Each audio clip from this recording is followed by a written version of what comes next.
Queen Elizabeth's death has sparked renewed demands for the return of the stolen $400 million Kohinoor diamond to South Asia, but calls for reparations go beyond the return of the gemstone. Before British colonizers siphoned the subcontinent's wealth, India was one of the wealthiest countries in the world. Economist Utsa Patnaik estimates that Britain drained almost $45 trillion from India between 1765 and 1938. That's over 14 times more than the UK's annual gross domestic product today. Year after year, the British were actually taking away goods, and the international value of these goods was going straight into the British treasury, while the producers in India were being defrauded. Before the British East India Company took control of the subcontinent, it's estimated that India accounted for around 25% of the world's gross domestic product. When British colonizers left India, India's GDP had fallen to about 4% of the global share. After the East India Company gained monopoly control over Indian trade from 1765, the company introduced its own taxes in India. It used a portion of the tax money collected to purchase Indian goods, meaning the British were getting those goods for free.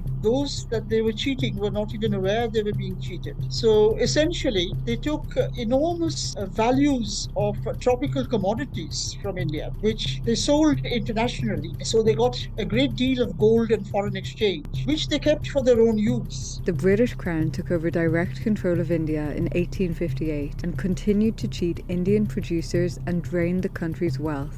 The entire rise of industrial capitalism in Europe and later its diffusion to North America and to the colonies of settlement, all of this was really predicated on acquiring colonies of conquest and acquiring resources from them, because most of these resources simply did not exist in the European heartland. The Kohinoor diamond itself was acquired through conquest and coercion. When the British annexed Punjab in 1849, they forced the handover of the diamond as a gift to Queen Victoria as part of the Treaty of Lahore. For Patnaik, the return of the Kohinoor would be a symbolic gesture.